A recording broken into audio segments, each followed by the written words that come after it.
Prisimenu, prieš 2 metus aš sėdėjau prieš savo kamerą ir bijojau filmuoti. Aš tuo metu buvau YouTuberis, turėjau 80 000 subscriberių, esu YouTube įkelęs virš 300 videkų, bet aš sėdžiu prieš kamerą ir aš bijau. Aš parinos, kaip man čia sakyti, kaip man čia kalbėti ir aš atrodau pakankamai gerai.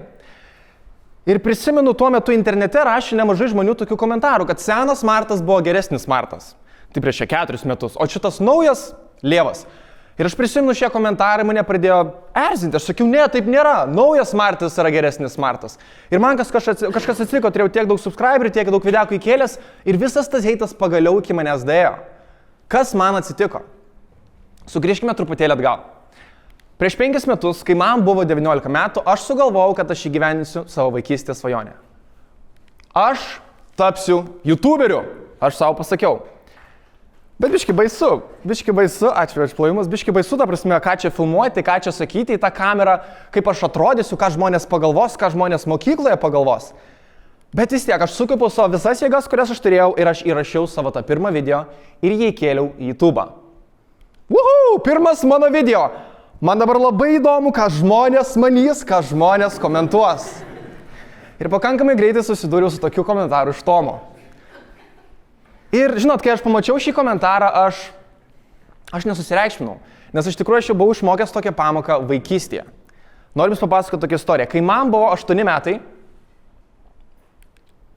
ir aš ėjau į mokyklą ir aš turėjau tokį lietuvių mokytoją, čia yra negi, bet čia iš interneto geras pavyzdys, jos vardas buvo Rasa. Ir aš nežinau kodėl, bet iš visų mokinių, kur mokytoja galėjo pasirinkti, jinai pasirinko mane. Ir jinai žiauriai ant manęs rėkdavo. Bet taip stipriai rėkdavo, kad aš grįždavo namo pas savo mamą ir sakau, mama, čia taip ant stipriai manęs rėkia ir aš visas apsiverkęs buvau, kodėl manęs taip rėkia, kas ją yra. Jeigu jin dar taip rėks, aš nebeisiu į mokyklą. Aš šitai pasakiau. Ir mama sėdė, galvoja, gerai, čia mano dabar sūnus nebeisi į mokyklą, ką čia pasakyti. Ir jinai pagalvoja ir pasakė žodžius, kurie man turbūt įstrigę bus iki pat gyvenimo galo. Jinai pasakė, Martai, tavo auklėtoja rėkia ant tavęs, nes turbūt jinai namuose ten susipykus yra su kažko, gal susipykus su savo vyru, tiek daug tos negatyvios energijos pasiema, ateina į mokyklą ir rėkia ant jūsų vaikų. Tai Martai prisimink, tai yra ne apie tave. Ir būtent šie žodžiai, tai ne apie tave. Ir man taip atrodė logiška, nes, blemba, laimingas žmogus, gal taip nerėktų ant manęs, kas tai mokytoja ir aš nežinau. Ir tada, aišku, mano mama dar nuėjo pas direktorę ir pasiskundė apie visą situaciją su mano auklėtoja, nes aš tiek nebūčiau ėjęs į mokyklą. Ir mano mokytoja iš tokio žvilgsnio kitą dieną po direktoriaus pasiskundimo pasidarė tokį žvilgsnį. Buvo labai draugiška, labas Marta, kaip tau sekasi. Ir aš išmokau tą labai kertinę pamoką, tai ne apie mane. Ir tada, kai man Tomas parašė tą komentarą, aš nesusireikšminau, nes aš žinojau, kad tai ne apie mane. Tai buvo mano tokia auksinė pamoka, kurią aš turėjau nuo pat mažens ir kai aš pradėjau kurti turinį, aš nebebijau tų komentarų, nes tai ne apie mane. Tai aš įkėliau 1 video, 2, 3, 4, 5, galvoju, let's go. Ir aš sugalvojau, kad aš dabar įrašysiu tokį žiauriai kietą video. Kaip aš mečiau mokslus. Bet aš sugalvojau, kad būtų žiauriai kietas kadras, kaip aš paskambinu savo tėčiui, padedu kamerą, jam nesakant, jau mečiau mokslus ir sakau, tėti, aš mečiau mokslus. Ir jo reakcija į kamerą. Geniali idėja. Aš būtent taip ir padariau. Aš paskambinau savo tėčiui ir aš jam sakau, kad aš mečiau mokslus. Ir kaip jūs dabar galvojat, jeigu jūs pasimtumėt savo telefoną ir dabar skambintumėt tėčiui ir sakytumėt, žinot, tėti, čia toks Martas pakalbėjo, kažkoks YouTuberis, jis mane įkvėpė, aš mečiau mokslus ir aš būsiu YouTuberiu. Kaip jūs galvojat, kiek tėvų sureaguotų, sūnau, tu esi genijus, maladėts. Tai man lygiai tas pats buvo, mano tėtis antiek mane mylėjo, taip mane stipriai norėjo apsaugoti, kad viskas man būtų gerai, kad jam šitas kelias atrodė labai rizikingas. Bet aš jau mokslus buvau metęs, kai aš jam paskambinau, mano tėvai buvo įsiskyrę, aš nusprendžiau, kad aš noriu tokį dalyką daryti. Man buvo tuo metu 19 metų ir aš galvojau, kad čia nerizikinga. Ir mes taip ginčiamės, rizikinga, nerizikinga. Ir aš prisiminiau ir vėl aptėjau prie tos taisyklės, kad tai ne apie mane. Nesvarbu, kad tai net buvo mano tėtis. Ir man buvo šitas labai sunku tą pasakyti, bet aš jau suaugęs žmogus, 19 metų. Ir aš labai džiaugiuosi, kad aš turėjau tą vieną žmogų. Ir iš tikrųjų užtenka to vieno žmogaus. Ir tai buvo mano mama, kuri mane palaikė ir kuri žinojo, kad viskas bus gerai ir aš sugebėjau tada atsispirti savo tėčiui, pasakyti, kad sorry, aš tai darysiu, jeigu tau nepatinka, taip yra, ir tęsti toliau. Ir taip aš toliau tiesiog kūriau tos videkus, kurių kėliau jau virš 100 YouTube platformą. Ir aš dar tapau geresnis ir atsparesnis visam tam heitui. Aš pradėjau žiūrėti tokį garsų influencerį Alex Hormozy. Jisai labai toks geras verslininkas, šiaip mane labai stipriai įkvėpė ir noriu pasidalinti tokią pamoką, kaip jisai žiūri į heitą. Labai stipri ir labai paprasta. Kai žmonės jūs heitina arba jums sako savo neapykaitą, tiesiog reiškia, kad jiems patinka kitaip. Pasižiūrėkit. Jeigu jums kažkas sako, tu dirbi per daug, ką tai iš tikrųjų reiškia? Man patinka žmonės, kurie dirba mažiau. Jei kažkas sako, tu per greitai kalbi, man taip sako, man patinka žmonės, kurie kalba lėčiau. Ir jeigu kažkas jums sako, susitvarkyk savo kambarį asilę, tai iš tikrųjų reiškia, kad man patinka žmonės tvarkingų kambarių. Nu, tas asilė tai jau priedas tiesiog. Ir kai mes taip galim žiūrėti į heitą, į visus tokios nuomonės ir komentarus, jisai iš tikrųjų praranda savo tokį stiprumą. Nes taip yra daug paprasčiau tada suvalgyti tos visus komentarus. Ir aš tai būtent į heitą žiūrėjau. Ir kai man skambindavo močiutė ir sakydavo, Martai, kokie faini tavo videkai. Nu, bet kodėl tu ten keikėsi? Nugi, kad mes nesikeikiam šeimoje, kas daros? Aš suprasdavau, kad močiutei virš 60 metų močiutei tiesiog patinka žmonės, kurie ten nesikeikia. Bet man 19, aš ten driftuoju su mašina, ten įsitrenkiu į koloną, ar aš negaliu pasakyti keiksmažodį, tai kada aš dar galėsiu nusikeikt šitame pasaulyje. Ir kai paskambinau, tėtis irgi kažką sakydavo, aš žinau, kad tai ne apie mane, tėčiui tiesiog patinka kitaip, man patinka kitaip, aš noriu gyventi savo gyvenimą. Bet reikia prisiminti, kad žodžiai vis tiek mus veikia. Nesvarbu, kokius mes triukus beturėtume, jeigu aš pastoviai būčiau tose komentaruose, pastoviai būčiau tame negatyve, man būtų labai sunku. Todėl ar aš einu į TikToką ir specialiai skaitau visus komentarus, kokie ten yra, nesvarbu, ar jie geri būtų ar negeri? Ne. Kaip galvojate, ar krepšininkas Michael Jordan eina ir skaito savo komentarus? Ne. Ar aktorius Dwayne The Rock Johnson skaito savo komentarus? Ne.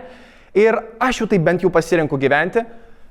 Ir aš pasidarau tokį burbulą aplink save, kur viskas man būtų palanku, mane įkvėptų ir viskas būtų pozityvu.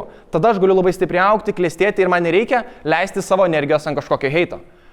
Nes jeigu aš būčiau tokiam burbulė, kur aš pastoviai skaitau komentarus, aš gaunu heitą iš savo šeimos, iš šeimos komentarai, blogai, draugai, negatyvumas, man būtų dar sunkiau augti. Bet kas įdomu, kad daug žmonių, daug jūsų gyvenate tokioje erdvėje. Ir tiesiog tokioje erdvėje yra labai sudėtinga augti.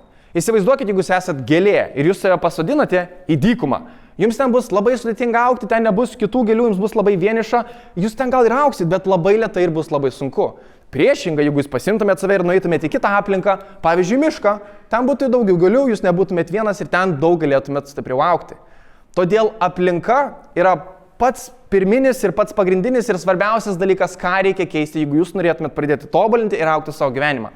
Ir aš suprantu, kad jūs man galite sakyti, taip, Martai, bet ką aš dabar pakeisiu savo tėvus, ten pakeisiu universitetą. Ne, tai jūs teisingai sakot, bet yra tam tikros aplinkos, kurias jūs galite pakeisti. Pavyzdžiui, savo internetą, ką jūs žiūrite per savo telefoną. Draugus, aš sutinku, kad yra sunkiau pakeisti, bet galima po truputėlį savo kurtis tą kažkokį pozityvumo burbulą, kuriame jūs galėtumėt geriau augti. Tai su šiais triukais, tai ne apie mane, ten auklėta reikia, čia ne mano reikalai, jinai pikta, heitas. Tiesiog reiškia, kad patinka kitaip, pozityvi aplinka, aš buvau nesustabdomas. Iki kol mano visi šitie triukai nustojo veikti. Kaip ir aš jau minėjau pačioje pradžioje, tas heitas kažkaip pagaliau iki manęs dėjo. Kas man atsitiko? Ir aš prisimenu, tuo metu aš pradėjau žiūrėti Andrew Tate. Populiarus online žmogus, kuris labai reiškia savo aštrią nuomonę. Ir aš prisimenu, kaip man labai patiko tam tikros jo idėjos. Ir man tiek jos patiko, kad aš savo susikūriau naujus įsitikinimus, kaip reikia gyventi. Ir aš susikūriau tokius įsitikinimus. Tai anksčiau aš galvojau taip, aš galiu būti visoks. Drąsus, nedrasus, vyriškas, kartais nevyriškas. Aš sugalvojau, kad viskas reikia būti stipriu ir nesilpnu. Aš anksčiau galvojau, kad aš galiu atrodyti bet kaip. Bet aš tada pakeičiau įsitikinimą, aš turiu atrodyti kaip vyras. Aš galiu daug ko nežinoti, aš galvojau, bet ne, aš privalau būti protingas. Ir aš galiu būti cringe, aš negaliu būti cringe.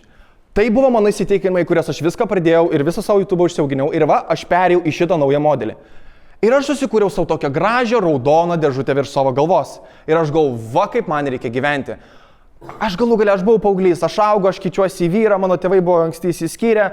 Ir aš galvojau, kad šitaip man reikia toliau gyventi, kad aš pradėčiau vyriškėti, kad aš tapčiau tikras vyras. Ir kas yra įdomu, kad tokius įsitikinimus, kokius mes turime, mes taip ir pradedam gyventi savo gyvenimą. Ir dabar pažiūrėkite į mane. Čia yra mano tie nauji įsitikinimai. Ir jeigu eina, pavyzdžiui, žmogus, aš iš karto, net pats to nesuprantant, aš jį pradedu vertinti. Ar jisai sportuoja? Nesportuoja. Ar jisai stengiasi gyvenime? Nelabai stengiasi. Ar jis vyriškas ar nevyriškas? Ir jeigu jisai netitinka mano standartų, jisai keliauja pas mane į stalčiuką, loseris. Aš tai pradėjau vertinti. Ir ne tik aš tai pradėjau vertinti žmonės, bet aš tai pradėjau vertinti absoliučiai visus žmonės aplinkui. Kas yra durnas, kas nedurnas, kas protingas, kas neprotingas. Ir man nepastebimai aš tapau Tomu. Aš tapau tuo pačiu Tomu, kuris eina ir visus vertina ir sako, kas yra teisingas, kas yra neteisingas. Aišku, aš nedėjau iki tie, kur aš jaučiai komentarus ir pradėjau visiems reikšti savo nuomonę, bet aš gal net galvoju tokius dalykus ir pagalvodavau. Eina savo. Ir kas įdomiausia, kad aš ne tik pradėjau vertinti visus aplinkui, bet aš pradėjau vertinti save. Tu nepakankamai vyriškai atrodai. Tu nepakankamai protingai kalbi. Tau reikėtų dar didesnių raumenų. Tu sveri 7 kg, tu turėtum sverti 8 kg. Ir aš pradėjau į save žiūrėti, kad aš kažkaip netinku savo, aš kažkaip turėčiau būti dar geresnis. Naujas smartas turi būti didesnis smartas. Ir aš tai pradėjau save žiūrėti ir man pasidarė kažkas galvoje, man susisuko. Ir kas iš to pasidarė? Aš gavau nepasitikėjimą savimi, nes visą laiką savo buvau nebekankamas. Aš perdėtai save analizavau, kad blemba, ne taip pasakau, kažkaip reikėjo kitaip pasakyti, kažkaip gal per daug biškai čia gėjiškai pasakiau, aš turiu būti vyras, aš negaliu būti kažkoks toks labiau mergaitiškas. Ir aš tada save pradėjau stabdyti, aš dar mažiau pradėjau filmuoti. Ir koks rezultatas nuo viso šito? Aš bijau kurti turinį, aš neberizikuoju, nes aš bandau savo tai dėžutį įlikti ir aš nebesu savimi. Aš bandau atitikti savo kažkokią rolę. Ir viskas yra dėl tų naujų įsitikinimų. Eina savo. Ir tada mes perinam prie tų komentarų. Senas smartas buvo geresnis smartas. Ne, taip nėra. Naujas smartas geresnis smartas. Naujas smartas yra vyriškas. Ir dabar toks įdomus faktas apie komentarus. Jeigu komentare yra bent 1% tiesos, bent truputėlį, jisai jūs palies. Nes jeigu aš jums sakyčiau, pavyzdžiui, tavo plaukai durni, nes jie yra mėlyni. Mano žmona Kamilė, tu man sakytų, Martai, mano plaukai nėra mėlyni ir turbūt nesusireikšmintų. Bet jeigu aš sakyčiau, tu esi durna, nes tu per daug skrolini, o, ne, tu durnas, tai galimai čia žmogų užkabinčiau, nes ten kažkiek tiesos ir būtų. Ir idealiausiam atveju, kai mūsų užkabina kažkoks komentaras, mums gal reikėtų atsisėsti ir pagalvoti, kodėl mane užkabino, gal iš tikrųjų ten kažkokios yra tiesos, gal iš tikrųjų aš per daug skrolinu, blemba, gal man reikėtų mažiau skrolinti, bet ne. Taigi nieks taip nenori daryti, smegenim nepatinka pripažinti, kad kažkas yra su mumis negerai. Ir lygiai tas pats buvo ir man. Visi tie žmonės, kurie man rašė, kad čia kažką bandai vaidinti, čia naujas Andrew Tate'as, senas Martas geresnis, aš sakydavau, ne taip nėra. Ir aš nenorėjau pripažinti, kad ten kažkiek tiesos buvo. Nors iš tikrųjų turbūt ir buvo. Gal aš ir sutikau, kad aš biškai per daug save spaudžiu. Gal aš per daug į save rėmus bandau kažkokius pastatyti. Ir su tokiu visa situacija, tokia būsena ir taip bandžiau kovoti su tais komentarais ir taip sunkiai man tas turinys kūrės virš gerų metų. Iki kol pagaliau aš iš viso šito dalyko išlipau. O kaip išlipau? Tai aš netyčia nuėjau į terapiją. Kaip galima netyčia nueiti į terapiją? Duokit man papasakot. Mes su žmona buvom Tailande, tokioj saloj Koh Phangan. Ir ten aš vadinu tokia šamanų sala. Ten žmonės daro visokius tokius užsiėmimus, kaip jogas, ir ten gydosi iš tikrųjų nuo daug priklausomybių. Ir mes, kai buvom toj saloj, mes iš tikrųjų buvom dėl paplūdimių, tiesiog atostogos. Bet jeigu esam tokioj šamanų saloj, tai gal nueikime į kažkokį užsiėmimą. Mes tai pagalvojam. Ir aš ten scrollinu, žiūriu, užsiėmimas parašyta Emotional Healing Through Art. Emotional Art. Aš sakyčiau, emociškas žmogus, man patinka menas, nuvarom. Tai mes ten nuvarim, ateinu, atsisėdu į tokį ratuką ir ten yra 6 žmonės aplinkui. Ir prieš mane yra lapas, teptukai ir sėdi mokytoja ir sako, tai su kokiu jūs jausmu šiandien atėjote? Ir aš toks, ką žinau, tai... Ir jaučiu, kaip pareina tai per nugarą tas jausmas kažkoks, kurį aš visus metus stumiu nuo savęs. Ir aš kažkaip, sako, gal norit pasidalinti kažkas, aš toks, tai kažkaip pradėjo rūpėti komentarai, kažkaip čia, nežinau, keista filmuotis. Sako, kaip vienu žodžiu būrintum šitą emociją. Taip, nežinau, sako, gal galiu padėti. Padėkit. Gal insecurity, nepasitikėjimas savimi? Taip, tai koks nepasitikėjimas savimi, aš youtuberis, 80 tūkstančių. Eik tu savo. Insecurity. Ir žinokit, sunku tą žodį buvo suvalgyti, bet aš supratau, kad, taip, kažkoks nepasitikėjimas savimi, kažkas man atsitiko. Ir po visos tos terapijos aš supratau, kad tada, kai aš pakeičiau savo įsitikinimus ir pradėjau vertinti kitus žmonės pagal savo tą dėžutę, tada aš pradėjau vertinti ne tik kitus žmonės, bet ir save. Ir vadinasi tai, kad aš dabar vėl sugrįžčiau savo būseną, kur aš savęs nevertinu ir būčiau ramus ir nebebūčiau toks negatyvus, man reikėtų pakeisti savo įsitikinimus į tokius, ne tokius ribojančius, nei tokį dėžutį, į tokius laisvesnius, kaip aš kadaise juos ir turėjau. Tai aš turėjau paimti visus šitos įsitikinimus ir juos pakeisti į kitus. Aš galiu būti visoks. Nieko blogo ir nebūti yra vyriškų, ta prasme, aš pradėjau daug sportuoti ir ten iš tikrųjų nemažai gyvenime dalykų ir smagiau įvyko. Bet aš galiu būti visoks, aš galiu būti ir vyriškas, aš galiu būti ir mergaitiškas, jeigu aš noriu, aš galiu nesportuoti, jeigu aš pavargęs biškį, aš galiu būti visoks. Aš tokį naują įsitikinimą savo pasidariau. Aš galiu atrodyti kaip noriu. Aš prieš ateinant į šį pranešimą galvoju, ar man užsidėti batus, nes aš ateinu į konferenciją, ar man užsidėti savo tapkės, nes aš tikrųjų visur einu su tapkėm. Aš galiu būti visoks, aš tokių įsitikinimų gyvenu ir aš atėjau šį pranešimą su tapkėm, tai įrodyti. Ir aš galiu būti cringe. Aš leisiu savo būti cringe. Ir aš galiu daug ko nežinoti. Čia buvo mano dėžutė, čia yra mano nauji įsitikinimai, kuriais aš pradėjau gyventi. Ir viskas paėmė ir labai greit susitvarkė, žinokit, per porą dienų.